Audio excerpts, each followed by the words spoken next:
The clock ticked past 7 p.m., a mundane task, taking out the trash, disappearing into the night, leaving behind an eats for the night.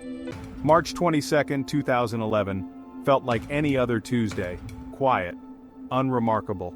At the Century National Bank, 25-year-old Summer Inman prepared to leave, her shift ending. Thoughts of her 3 young children filled her mind, their sweet faces a beacon of warmth. She stepped out back, a mundane task, taking out the trash. The night air was crisp, the darkness around her absolute. Summer never noticed the shadows lurking, the danger closing in. They materialized from the night, masked figures, their intentions cold and cruel. Before she could react, they grabbed her, their grip unyielding. A muffled scream escaped her lips, swallowed by the night. A car door slammed shut, the engine roaring to life, shattering the quiet. The vehicle sped away, disappearing into the night, leaving behind an eerie silence in its wake. The darkness that had seemed so ordinary moments ago now held a sinister secret. Summer Inman, a young mother, was gone.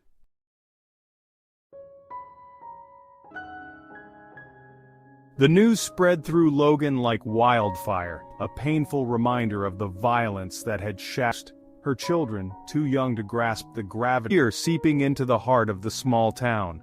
How could this happen here? Who would take a young mother away from her children? The police launched an investigation, piecing together the fragments of that fateful night.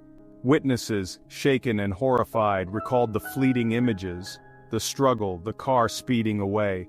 Each detail, a painful reminder of the violence that had shattered the peace. Days turned into weeks, each one a nail-biting wait for answers. Flyers with Summer's smiling face appeared on every corner, a plea for her safe return. Vigils were held, candles flickering in the night, illuminating the faces of a community united in grief and desperation. But Summer was gone. The silence was deafening, a heavy weight pressing down on those who loved her most. Her children, too young to grasp the gravity of the situation, asked for their mother with heartbreaking innocence. Their faces, etched with confusion and fear, mirrored the collective anguish of a town holding its breath. The search continued, but the hope dwindled with each passing day. The nightmare had become their reality, a cruel twist of fate that left them grappling with a haunting question. Where was Summer Inman, and would they ever find her?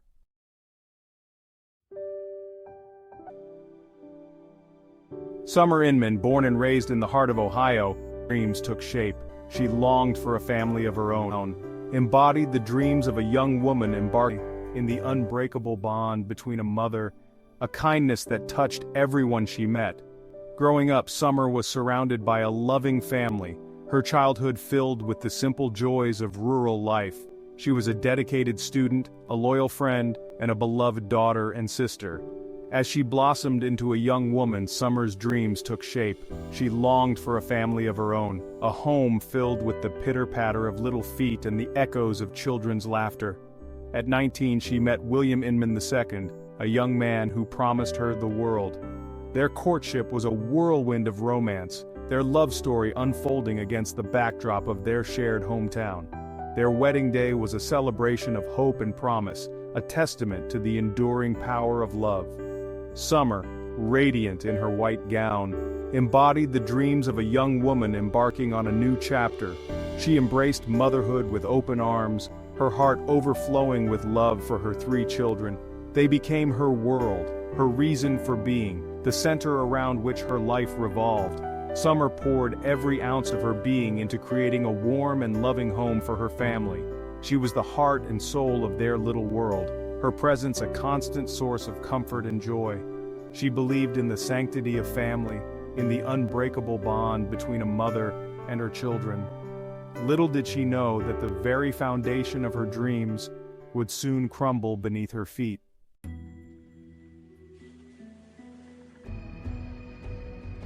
The fairy tale, however, began to unravel with a chilling swift life. Will dictated her every move, her sense of self, leaving her feeling broken and a darker side, a hidden face that sent shivers down her spine. The charming facade he had so carefully constructed crumbled, exposing a man consumed by jealousy, control, and an insatiable need for power. What began subtly, a snide remark, a controlling gesture, escalated into a suffocating grip on Summer's life. Will dictated her every move, monitoring her every interaction, isolating her from the people she loved. Her finances, her social life, even her thoughts and feelings became subject to his scrutiny and manipulation. Summer found herself trapped in a cage of her own home, her world shrinking with each passing day. Her once bright spirit dimmed, her laughter silenced by the weight of his oppression. The abuse, both emotional and psychological, chipped away at her sense of self, leaving her feeling broken and alone. Yet beneath the surface of fear and despair, a flicker of defiance remained. Summer's love for her children fueled a primal instinct to protect them, to shield them from the toxic environment that was slowly poisoning their lives. She knew she had to escape, to break free from the chains that bound her.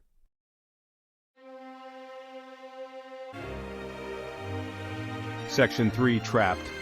The crushing weight of conjugal grounds and fueled by Will's simmering rage, no wrong. Blinded by their distorted sense, determination to break free would come at a price she could. Desperate act of defiance against the man who had held her captive for so long. It was a pivotal moment, a declaration that she would no longer be controlled, that she would fight for her freedom and the well-being of her children. The divorce proceedings were tumultuous, a battle fought on legal grounds and fueled by Will's simmering rage. He refused to relinquish control, to accept that the woman he believed was his possession dared to seek her own happiness. The restraining order Summer sought offered little solace, a flimsy shield against the tempest of his fury. Will's parents, William Inman Sr. and Sandra Inman, fueled his anger, their loyalty lying not with the woman who had once been their daughter-in-law, but with the son they believed could do no wrong. Blinded by their distorted sense of familial obligation, they became complicit in his reign of terror, their actions setting the stage for a tragedy that would shatter countless lives. Summer, despite the fear that gnawed at her, refused to be intimidated. She found solace in her children's smiles, drawing strength from their unconditional love. She had tasted freedom, and she was determined to reclaim it, no matter the cost. But her courage, her unwavering determination to break free, would come at a price she could never have imagined.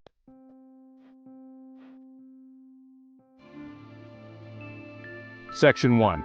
A family divided, seeds of vengeance. Loyalty to his family found himself swept up. Conversations revolved around her supposed transgression to an unhealthy obsession. A dangerous desire over Summer poisoned the minds of his parents, twisting the narrative to paint himself as the victim. He spun tales of betrayal and manipulation, fueling their rage against the woman who had dared to defy their son. William Inman Sr., a man of quiet intensity and unwavering loyalty to his family, found himself swept up in his son's anguish. The thought of his grandchildren being raised outside the Inman family, away from their influence, was unbearable. Sandra Inman, a mother fiercely protective of her son, readily absorbed Will's distorted version of events. Her heart ached for his pain, her anger simmering at Summer's perceived audacity. The Inmans closed ranks, their home becoming a fortress of animosity towards Summer. Conversations revolved around her supposed transgressions, their judgments fueled by Will's venomous words. The family unit, once a source of strength and support, transformed into a weapon aimed directly at the woman who had dared to challenge their son's authority. What had begun as a domestic dispute, a painful but tragically common occurrence, was festering into something far more sinister. The lines between right and wrong blurred, their love for Will warping into an unhealthy obsession, a dangerous desire for retribution. The seeds of a terrifying plan were sown, taking root in the fertile ground of their shared anger and resentment.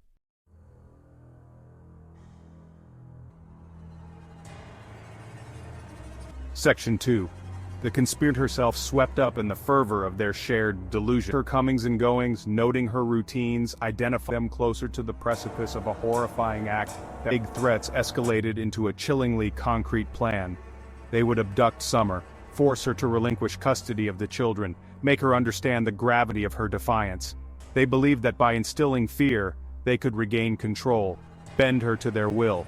Sandra, hesitant at first, found herself swept up in the fervor of their shared delusion.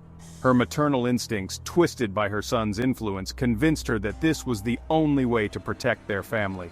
The weight of their secret, the sheer audacity of their plan, hung heavy in the air. Whispers replaced open conversations, their eyes darting around as if the walls themselves could betray their treachery. The Inmans began to stalk Summer, their movements a carefully choreographed dance of obsession.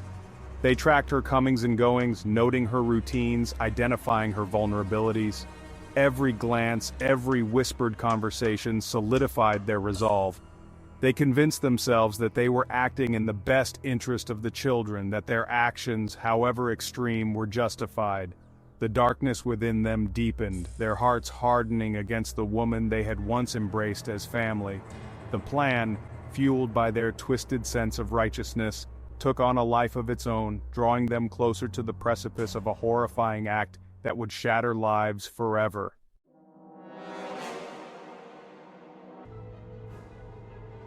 Section 3. A Web of Lies. Maintaining conversation, every interaction with Summer's love meaner a stark contrast to the turmoil raging with reality of their crimes. They played the role of concerned family members, their faces etched with worry when anyone mentioned Summer's name. They inquired about the investigation, offering empty platitudes and feigned concern. Behind their carefully constructed masks, their true intentions festered. Every conversation, every interaction with Summer's loved ones was a calculated performance designed to deflect suspicion and maintain their charade. They reveled in the illusion of normalcy, finding a perverse thrill in deceiving those who suspected nothing of the darkness that lurked beneath their skin. Their lives became a web of lies, each deception weaving them tighter into their sinister plot. They moved through the world with an unsettling ease, their outward demeanor a stark contrast to the turmoil raging within.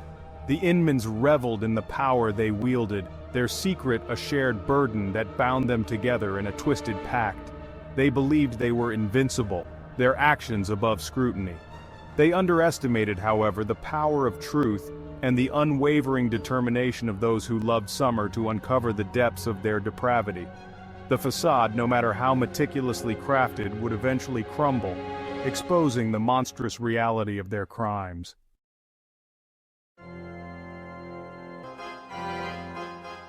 Section 1. The Night of the Abduction, defying precision. Sandra, her face a mask defying their anxiety. Then, as if from behind, their hands clamping down on her mouth, crackled with a tension invisible to the unsuspecting residents of Logan, Ohio. As the sun began its slow descent, casting long shadows across the town, the Inmans prepared to execute their twisted scheme. Their movements, once rehearsed in hushed whispers, now possessed a terrifying precision. Sandra, her face a mask of forced composure, took the wheel of the car, her heart pounding against her ribs like a trapped bird. Will and his father, their faces hidden behind ski masks, concealed themselves, their anger simmering beneath a veneer of cold determination. They parked a safe distance from the Century National Bank, their eyes fixed on the entrance, their breaths catching in their throats as they waited for their prey. Time seemed to stretch, each tick of the clock amplifying their anxiety. Then, as if on cue, Summer emerged from the bank, her thoughts miles away, her mind on the children awaiting her return. She was completely oblivious to the danger lurking in the shadows, to the malevolent gaze that followed her every move. The instant she stepped into the alleyway, the Inman sprang into action. The element of surprise was their weapon, their movements swift and brutal. Will and his father, their faces hidden behind masks of malice, grabbed her from behind, their hands clamping down on her mouth before she could scream.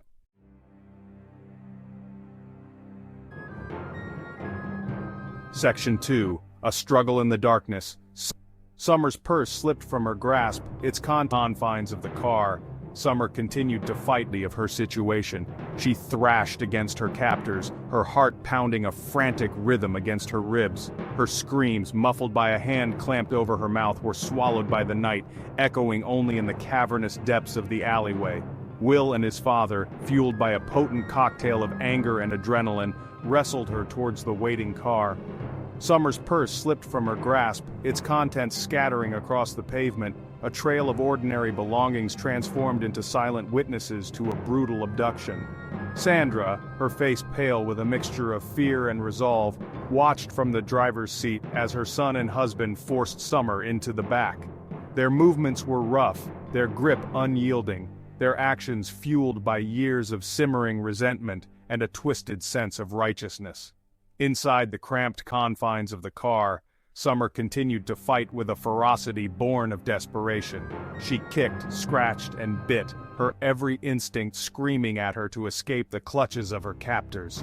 Her eyes, wide with terror, met Sandra's for a fleeting moment, a silent plea for mercy that went unanswered.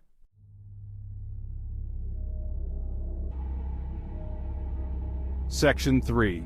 Silence in the septic tank. Tainted by the knowledge of their own monstrous action tank, their actions as cold and calculants descended upon the car. The Inmans, their breathing heavy, their clothes damp with perspiration, stared at the woman they had abducted, their faces a mixture of shock and grim satisfaction. They had succeeded in silencing Summer, in extinguishing the spirit that had dared to defy them. But their victory was a hollow one, tainted by the knowledge of their own monstrous actions. They had crossed a line, their lives forever stained by the darkness that now clung to them like a shroud. Following Sandra's directions, they drove through the night, their headlights cutting through the darkness, their destination a place as cold and unforgiving as their hearts. They arrived at Faith Tabernacle Church, the building looming before them like a silent sentinel. Under the cover of darkness, they disposed of Summer's body in the septic tank, their actions as cold and calculated as the murder itself. Then, as if nothing had happened, they drove away, leaving behind a trail of despair and a silence so profound that it seemed to scream Summer's name.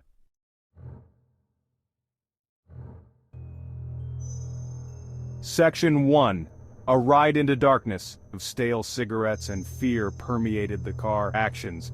The Inman men, their voices a mixed, an endless ribbon of asphalt leading Summer, her body aching, her spirit bruised but unbroken, struggled to make sense of the nightmare unfolding around her. The faces of her captors, obscured by the shadows and their masks of malice, offered no comfort, only a terrifying glimpse into the depths of their depravity. The scent of stale cigarettes and fear permeated the car, a suffocating reminder of her captivity. Summer's mind raced, desperately searching for a way out, a glimmer of hope in the overwhelming darkness. She glanced at Sandra, her eyes pleading for understanding, for a flicker of humanity in the woman's hardened gaze. But Sandra, her jaw clenched tight, her eyes fixed on the road ahead, remained unflinchingly loyal to her son, and the twisted sense of justice that fueled their actions. The Inman men, their voices a mixture of anger and excitement, spoke in hushed tones, their words laced with threats and accusations. Summer, her voice hoarse from screaming, tried to reason with them, to appeal to their sense of decency. She spoke of her children, of their innocence, of the pain her absence would cause them. But her pleas fell on deaf ears, drowned out by the roar of the engine and the chilling indifference of her captors. The miles stretched before them, an endless ribbon of asphalt leading Summer further away from hope. The car, once a symbol of freedom and family outings, was now a prison on wheels, its every jolt in turn a reminder of her vulnerability.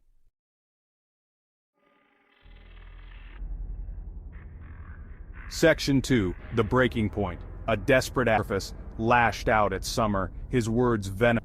A zip tie. Before Summer could react, Summer, her initial shock giving way to a primal need to survive, knew she couldn't give up, couldn't resign herself to whatever fate the Inmans had planned for her. She had to fight, for herself, for her children, for the life that was being ripped away from her. Will, his patience wearing thin, his anger simmering just below the surface, lashed out at Summer, his words venomous, his tone laced with a chilling blend of possessiveness and rage. He berated her for daring to seek a divorce, for challenging his authority, for wanting a life beyond his control. Summer's spirit, though battered, refused to break. She met Will's anger with a defiant glare, her silence speaking volumes. In that moment, something within Will snapped. He reached into his pocket, his hand emerging with a sinister glint. A zip tie. Before Summer could react, Will lunged at her, his movements fueled by a terrifying mix of fury and desperation. He wrapped the zip tie around her neck, his fingers working with a chilling efficiency that spoke of practice, of premeditation.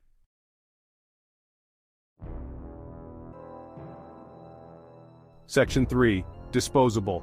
The chilling the air inside the car grew thin, the stench of fear, their silence a testament to the horror of their act, her dreams, her future, into the nails leaving desperate bloody streaks on his skin. Her eyes, wide with terror, met Sandra's once more, a silent plea for intervention, for a shred of humanity in this maelstrom of violence. But Sandra, her face now ashen, turned away, unable or unwilling to intervene. The air inside the car grew thin, the stench of fear and sweat almost unbearable. Summer's struggles grew weaker, her body succumbing to the lack of oxygen, the life slowly draining from her eyes. Will, his chest heaving, his anger replaced by a chilling emptiness, finally released his grip. Summer slumped against the seat, her body still, her silence deafening. The Inmans, their faces illuminated by the passing streetlights, stared at the woman they had murdered, their silence a testament to the horror of their actions. The car, now a tomb, continued its journey, its destination a place of darkness and decay, a fitting end for a life so brutally extinguished. They arrived at Faith Tabernacle Church, the building looming before them like a silent judge. Under the cover of darkness they lifted the heavy lid of the septic tank, and with a chilling finality, they discarded Summer's body, her life, her dreams, her future, into the abyss.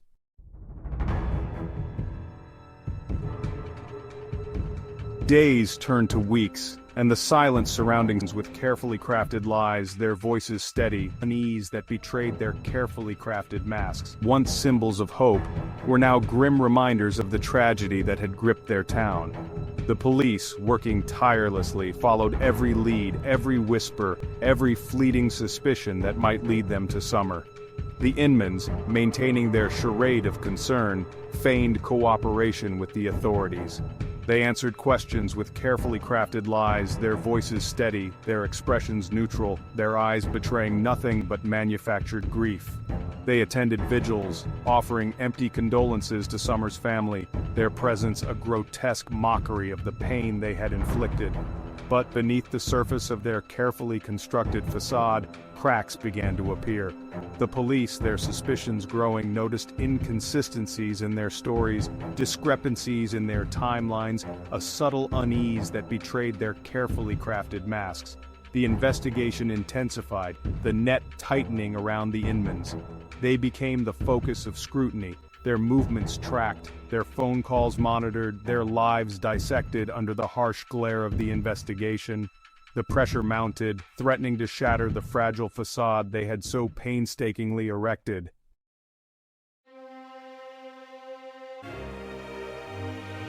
The weight of their secret, the constant fear of exposure around the room, but as the hours wore on, she led the police to Faith Tabernacle Church. With guilt, she began to unravel. The woman who had presented a stoic front to the world, who had stood by her son with unwavering loyalty, crumbled under the weight of her own complicity. The police, sensing her vulnerability, brought her in for questioning. At first, Sandra clung to the lies, her voice trembling, her eyes darting nervously around the room. But as the hours wore on, as the evidence mounted, as the weight of her deception pressed down on her, she broke. Her confession, delivered in a torrent of tears and remorse, sent shockwaves through the investigation. The details, chilling and heartbreaking, painted a gruesome picture of Summer's final moments. Sandra, her voice cracking with emotion, described the abduction, the struggle, the horrifying realization that their plan had gone terribly wrong. She led the police to Faith Tabernacle Church, to the septic tank where Summer's body lay hidden. The discovery, as horrific as it was, brought a semblance of closure to a community reeling from grief and disbelief. Summer Inman was gone, her life stolen in a senseless act of violence, but her story, her fight for freedom was far from over.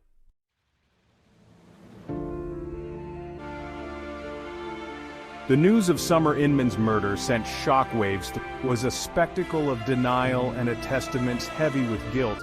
Took the stand for the prosecution. Were sentenced to life in prison without the possibility of such a brutal crime could happen in their midst. The Inman family name, once associated with respectability and quiet living, became synonymous with unspeakable cruelty and a chilling disregard for human life. The trial of William Inman II and his father, William Inman Sr., was a spectacle of denial and a testament to the depths of human darkness. Despite overwhelming evidence, they clung to their lies, their faces etched with a mixture of arrogance and desperation. Their attempts to deflect blame, to paint Summer as the architect of her own demise, rang hollow in the courtroom. Their words a feeble attempt to escape the consequences of their monstrous actions. Sandra Inman, her face etched with remorse and her voice heavy with guilt, took the stand for the prosecution. Her testimony, a harrowing account of the abduction and murder, sealed the fate of her son and husband. The jury, visibly shaken by the evidence presented, deliberated for days before delivering their verdict. Guilty. The word echoed through the courtroom, a collective sigh of relief mixed with the bitter taste of justice served too late. William Inman Sr. and William Inman II were sentenced to life in prison without the possibility of parole, their fate a grim reflection of the darkness they had unleashed upon the world. Sandra Inman, her cooperation with the authorities taken into consideration, received a life sentence with the possibility of parole after 15 years.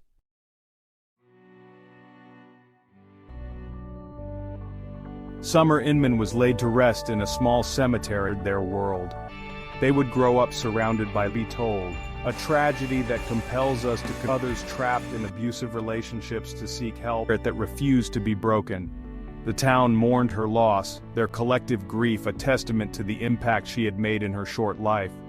Summer's children, their innocence stolen along with their mother, were taken in by her family, their lives forever marked by the tragedy that had shattered their world. They would grow up surrounded by love, their aunts and uncles determined to shield them from the full extent of their parents' crimes.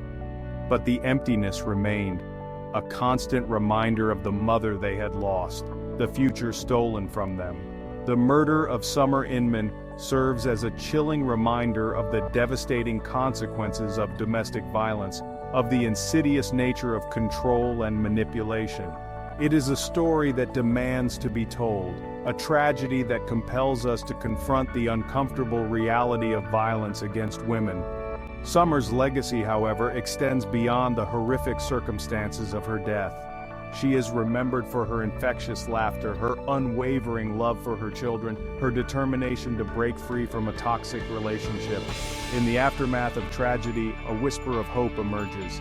Summer's story, though steeped in sorrow, has the power to inspire change, to encourage others trapped in abusive relationships to seek help, to remind us all that silence is never the answer. Her memory serves as a beacon, a reminder that even in the darkest of times, the human spirit, like a butterfly, can rise above adversity and find solace in the embrace of love and remembrance.